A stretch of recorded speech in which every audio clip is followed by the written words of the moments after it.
Hey everyone! Welcome to my YouTube channel and here I am again, your Mommy Jane VA na tutulong sa'yo para maging virtual assistant ka na. Yee! Manifest na yan! Magiging virtual assistant. So, may mga nagtanong kasi ulit sa akin kung saan pa bang mga agency pwede mag-apply ang mga beginner as a virtual assistant. So, ito po ay pangalawa ng video ko na gumawa ako ng mga agency or mga site kung saan ka pwedeng mag-apply as a virtual assistant. Ito po yung part 1 neto at ito po yung magiging part 2. But make sure that before applying to site or any agencies, make sure is nakagawa ka na ng portfolio mo at resume. Kung wala ka pong idea kung paano gumawa ng portfolio, is andito po yung portfolio ulit. Yan. Click nyo lang po yung link na yan at ida-direct na po kayo sa paano gumawa ng portfolio. Basic portfolio sa paggawa gamit ang Canva. Meron din po yung free template. So, guys, continue na tayo sa natin sa video kung saang mga agency pwede tayong mag-apply as a virtual assistant. Okay, tara! So, ito yung pinakauna, guys. Yung agency VA. Makikita natin siya dito kung ano ba yung agency VA. So, ayan, mga katulad din natin sila Filipino. And, yan, lumalaki na yung company nila.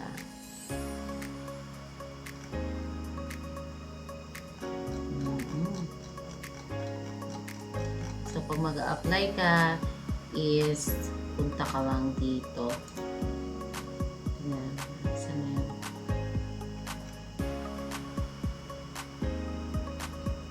Yung careers.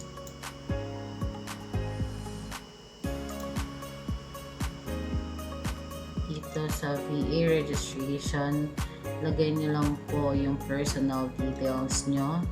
Upload pictures, skills, then experience. Gawa ka ng konting about you. Tapos, save mo lang and then I think may ma-receive kang email. Basta dito ka po pupunta as mag-a-apply ka as a virtual assistant. Next naman po natin is itong House of Creators. So, itong House of Creators, guys, is ito yung mga opening nila. Yan, hiring manager, social media manager, account manager, senior React Native developer, junior React Native developer. Yan. Tapos, clinic ko tong social media manager.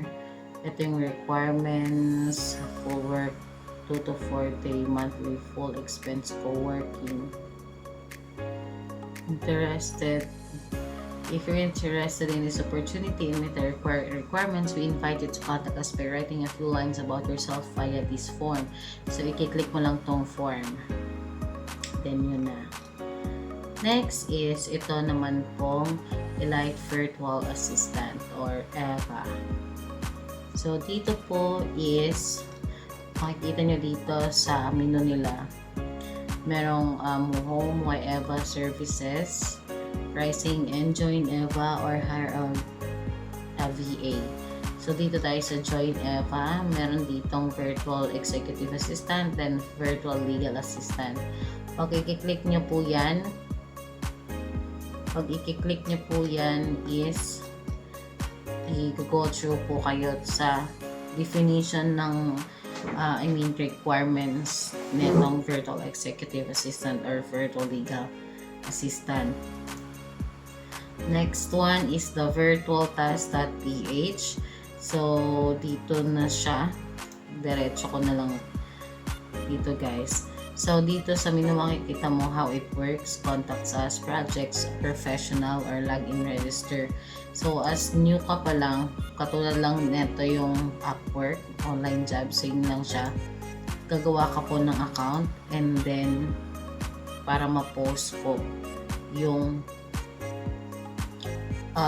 profile mo dito sa site na to. Check natin.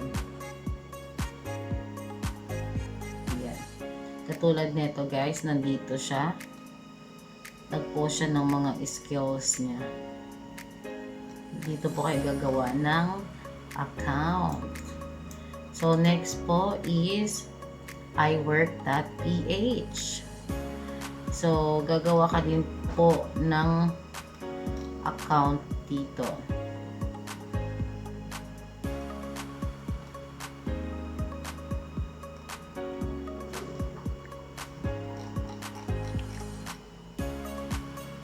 Ayan.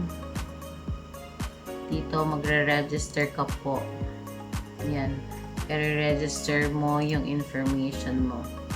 And then, yun, tuloy-tuloy na yung pag-register. At ilalagay mo yung mga information mo, resume, CV, like that. Ito naman po, pang-anim, is yung multiply me. M-I-E-E. Ay, no, M-I-I. Sorry for that. Pero guys, ito is, I will put the links of all this site on agency sa comment section. Okay? Para pwede nyo na lang i-check out doon. And, yun na. Dito na tayo sa Multiply MII. So, ito po yung available na mga vacancy katulad nito, e-commerce, Amazon and marketplaces, remote Philippines. Makikita nyo po dito yung what they are looking for. Yan. Meron din po dito sa category, makikita nyo yung administration assistance, advice of project and press management, constructions and real estate. So, if VA ka na meron kang skill na ganito, pwede kang mag-apply. Merong creative design, production, ganyan. So, yung link neto guys, yung mga link neto is ilalagay ko po sa comment section.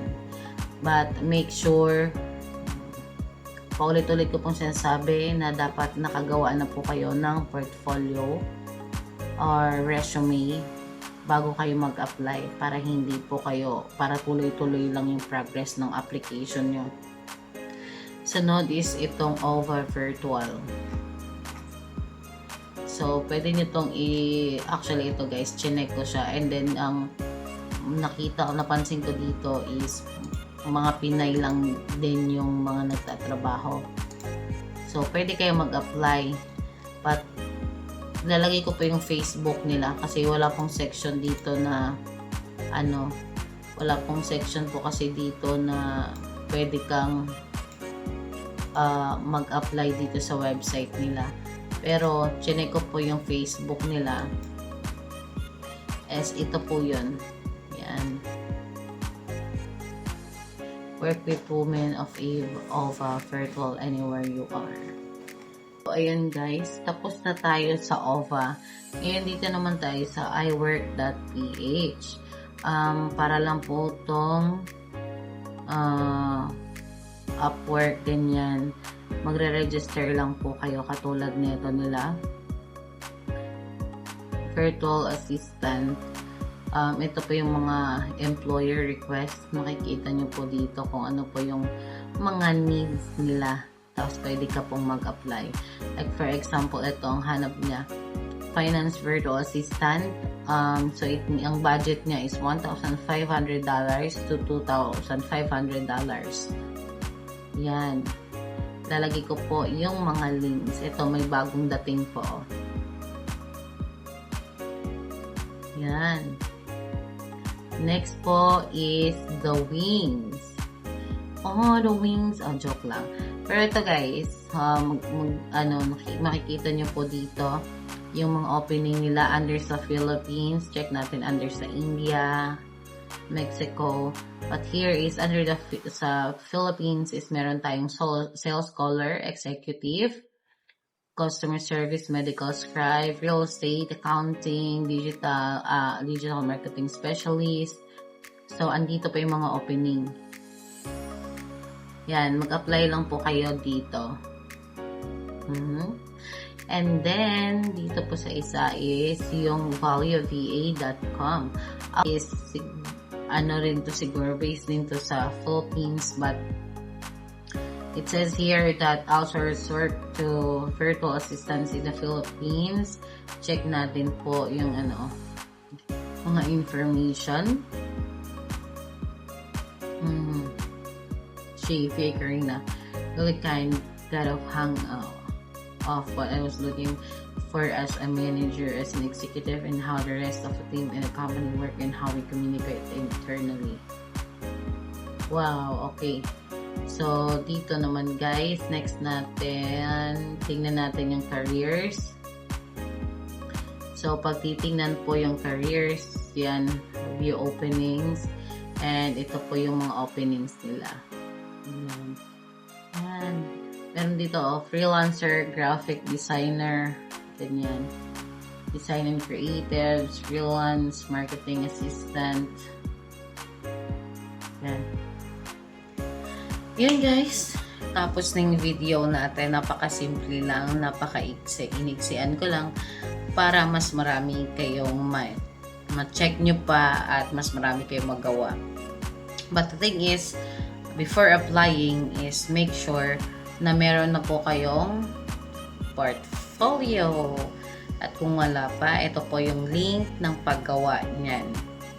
Basic po sa paggawa ng portfolio gamit ang Canva. Okay? And then, yes, thank you so much everyone for watching. And make sure na naka-follow po kayo, hindi lang naka-follow, basta naka-click din po sa bell button. Pasensya na kayo kasi pinapractice ko pa maging content creator, but dinadahan-dahan ko pa po. And please join my community as I'm conducting every week a free training. Yes, a free training po. Wala pong clickbait, wala kundi free training lang siya. And recorded po yung free training na yan. Thank you everyone and have a nice day.